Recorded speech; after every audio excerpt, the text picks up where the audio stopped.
Hello friends, आज हम बात करेंगे crypto currency and crypto currency tokens के बारे में।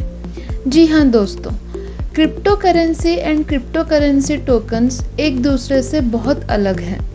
बहुत से बिगनर्स को इस इंडस्ट्री में जो आ रहे हैं उन्हें ये कन्फ्यूजन रहता है कि क्या क्रिप्टो करेंसी कॉइन्स और क्रिप्टो टोकन्स ये दोनों सेम हैं या अलग हैं।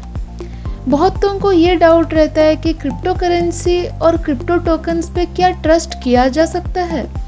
काफ़ियों को ये समझ में नहीं आता है कि क्रिप्टो करेंसी और क्रिप्टो टोकन्स में कौन सबसे ज़्यादा सेफ है।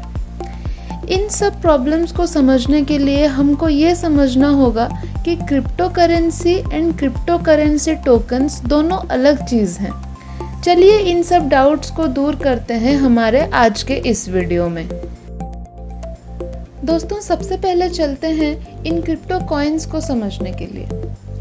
क्रिप्टो कॉइन्स एक डिजिटल या फिर एक वर्चुअल करेंसी है जिसे हम world wide crypto currency payment platform में यूज कर सकते हैं। क्रिप्टो करेंसी वो होते हैं जिनको क्रिप्टोग्राफिक यानी एक एन्क्रिप्शन टेक्निक से सिक्योर रखा जाता है, जैसे कि बिटकॉइन।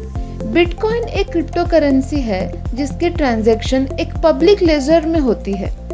इन ट्रांजैक्शंस को माइनर्स द्वारा वैलिडेट किए जाते हैं और सारी ट्रांजैक्शंस उस पब्लिक लेजर में रिकॉर्डेड रहती है एक ब्लॉक्स के रूप में, जिसे हम ब्लॉकचेन कहते हैं। हर क्रिप्टो कॉइन्स की अपनी खुद की टेक्नोलॉजी होती है या खुद की एक ब्लॉकचेन होती है। ये क्रिप्टो कॉइन्स अपनी ट्रांजैक्शंस को प्रोसेस करते हैं अपने ही ब्लॉकचेन में, ना कि किसी दूसरे के ब्लॉकचेन के मदद से। For example bitcoin, Ethereum, bitcoin cash, Litecoin, Cardano, ऐसे बहुत से क्रिप्टो करेंसीज मार्केट में अवेलेबल हैं। आप अगर कॉइन मार्केट कैप के वेबसाइट्स में व्यू करेंगे, वहाँ पे आपको पता चलेंगे कि अभी प्रेजेंटली लगभग 1600 क्रिप्टो कॉइन्स मार्केट में एक्टिव हैं। वहीं अगर हम बात करें क्रिप्टो टोकन्स की, ये वो क्रिप्टो करेंसी होते हैं जो किसी दूसरे क्रिप्टो कॉइन के ब्लॉकचेन के मदद से बनते हैं। इन टोकन्स की अपनी खुद की कोई टेक्नोलॉजी नहीं होती है। ये किसी थर्ड पार्टी टेक्नोलॉजी को यूज करके अपने कॉइन्स डेवलप करते हैं। For example Ethereum, Neo, Qtum, Omni कुछ ऐसे क्रिप्टो कॉइन्स हैं जो टोकन्स क्रिएशन को अलाउ करते हैं।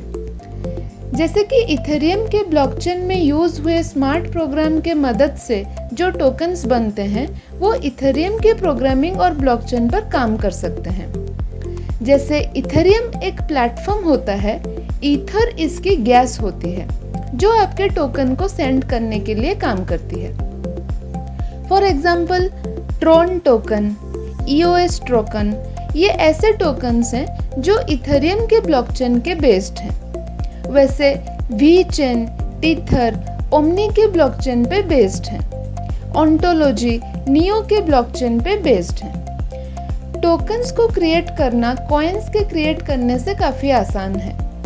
आप अगर इथेरियम के प्लेटफॉर्म पे कुछ थोड़े ही कोडिंग लिखते हैं, आप वहाँ से ही अपना टोकन बना सकते हैं। स्टार्टअप के कुछ टोकन्स बनने के बाद आप इनिशियल कॉइन ऑफरिंग, जिसे हम आईसीओ कहते हैं, वहाँ से परमिशन लेकर अपने खुद के टोकन्स को मार्केट में ला सकते हैं, जो आपको ईथर के बदले टोकन्स देते हैं। टोकन सिर्फ पेमेंट प्रोसीजर के लिए ही नहीं बल्कि बहुत दूसरे एरिया में भी यूज होते हैं, जैसे gaming, utility bill payments, e commerce, medical, storage, ऐसे बहुत से दूसरे फील्ड्स में टोकन्स का यूज है। तो दोस्तों, अब तक आपको ये समझ में आ ही गया होगा कि क्रिप्टो कॉइन्स और क्रिप्टो टोकन्स एक दूसरे से कितने डिफरेंट हैं। चलिए इन शॉर्ट क्रिप्टो कॉइन्स और क्रिप्टो टोकन्स के कंपैरिजन्स को फिर से समझ लेते हैं। क्रिप्टो कॉइन्स के अपने खुद के ब्लॉकचेन्स होते हैं, अपनी खुद की टेक्नोलॉजी होती है। वहाँ ही क्रिप्टो टोकन्स के अपने खुद के ब्लॉकचेन्स नहीं होते हैं, ये हमेशा दूसरे के ब्लॉकचेन के मदद से बनते हैं। क्रिप्टो कॉइन्स का क्रिएशन टफ होता है, जहाँ की क्रिप्टो टोकन का क्रिएशन इजी होता है।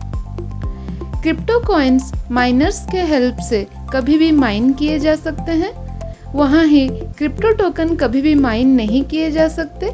ये कुछ लिमिटेड अमाउंट्स के लिए ही बनाए जाते हैं। क्रिप्टो कॉइन्स ज़्यादातर पेमेंट्स के लिए यूज़ किए जाते हैं, हालांकि क्रिप्टो टोकन्स पेमेंट्स के अलावा दूसरे बहुत से एरिया में यूज़ किए जाते हैं। दोस्तों, हमेशा एक चीज़ ध्यान रखिएगा, आजकल मार्केट में बहुत से टोकन्स लॉन्च होते हैं। उनमें से कुछ टोकन्स जेन्युइन होते हैं और कुछ टोकन्स डायरेक्टली स्कैम होते हैं। इसीलिए ICO में इन्वेस्ट करने से पहले आप हमेशा ये जांच कीजिएगा और टोकन्स को हमेशा ध्यान से जांच कीजिएगा, ताकि आप स्कैम से बच सकें और ICO में सही से इन्वेस्ट कर सकें। दोस्तों, अगर आपको ये समझना हो कि क्रिप्टो कॉइन्स और क्रिप्टो टोकन्स में से कौन सबसे ज़्यादा सेफ है, तो मेरा आंसर ये रहेगा कि क्रिप्टो कॉइन्स ज़्यादा सेफ होते हैं, क्योंकि क्रिप्टो कॉइन्स के अपने खुद के प्रोग्रामिंग और प्रोटोकॉल और इनके ट्रांजैक्शन प्रोसीजर्स काफ़ी fully proven, secured and safe होते हैं। इनके प्रोटोकॉल्स बहुत ही टाइट एंड सिक्योर्ड रहते हैं as compare to crypto tokens. I hope कि दोस्तों आपको इस वीडियो में क्रिप्टो कॉइन्स और क्रिप्टो टोकन्स के बारे में बहुत सी जानकारी मिली होगी। आगे ही आप हमसे ऐसे ही जुड़े रहें ताकि आपको क्रिप्टो इंडस्ट्री के बारे में बहुत से इन्फॉर्मेशंस मिल सकें। Thank you.